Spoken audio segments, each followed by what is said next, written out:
Hello beautiful people and welcome back to another Rockstar review, my friends. This game, seriously, this game was a game I shouldn't have played as a young child. Somehow with the power of love, magic, and an older brother, I had access to an amazing game. SWAT 4, hands down to date, is one of the best police special weapons and tactics simulator ever. Rainbow Six is good, yes, we can all agree, but the devs at Irrational Games produced this phenomenon known as SWAT 4. Okay, before I go off ranting and not talking about gameplay, let's get into the good stuff. The menus are super friendly and video settings are easy to change. Since the game was released back in the mid-2000s, the 1920 by 1080 resolution is not available. There are still a decent amount of resolutions to choose from. Navigating the menu, choosing a mission, and profile is super easy and well organized. You can make multiple profiles if you wish. To begin a mission, the player chooses which level they would like to do and can go to the next tab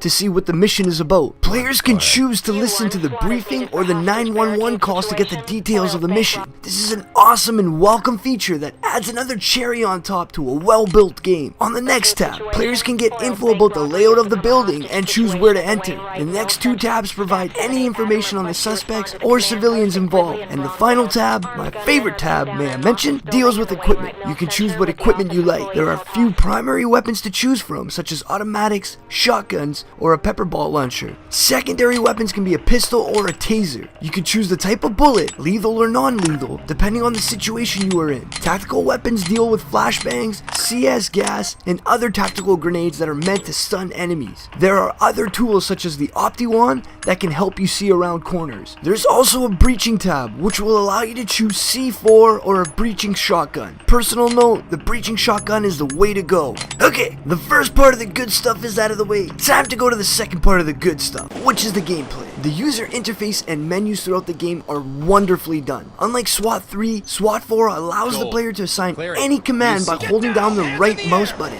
This will pop up a mini menu, allowing you to direct your team however you wish. By pressing tab, you can specify whether you like to command the red team or the blue team. This is a useful feature if you need to divide your squad when the map starts branching out, and trust me, it will. Separating from your squad isn't an issue either. The game allows you to bring up a camera window, see through the eyes of one of your officers. By pressing caps lock, you are allowed to control quote-unquote your officer. They will fire as they choose, but you can give them orders without having to be near them. Additionally, some levels will have snipers placed that will give you a heads up when they see you or the suspects. Pretty sweet addition to the game if you ask me.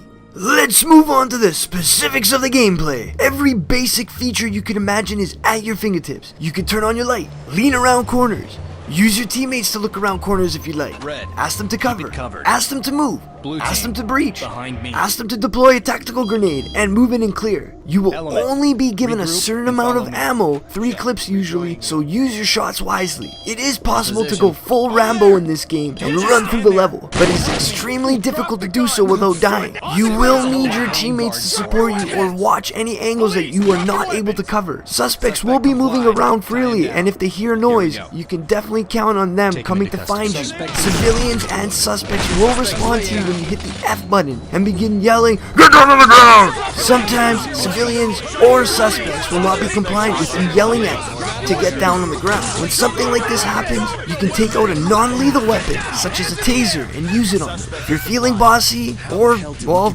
on a power trip, you can even tell your teammates to deploy a pepper ball or taser. The movement system is quite fluid and consistent all the way through. Having the ability to peek around corners is a huge addition to the game and something you will be using a lot. I mean, if you want to play it properly. Given the solid level designs, you will be put into a lot of crazy scenarios.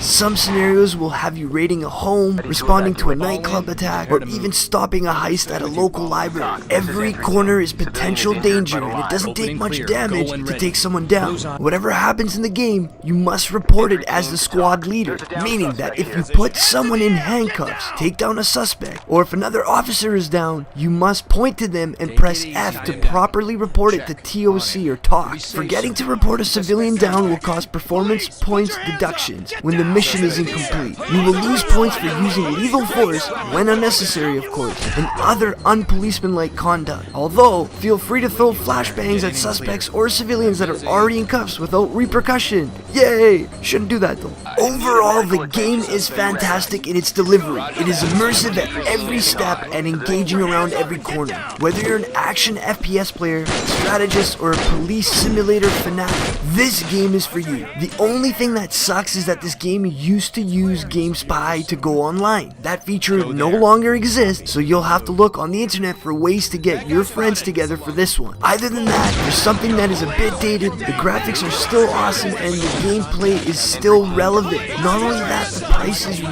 really cheap. You will enjoy this game, especially when it's on sale. The game is not for everyone, but I would highly recommend a try. Thank you again, wonderful people, for tuning in and taking the time to go over one of my favorite games of all times. Remember, stay beautiful, rock on, and rock is out.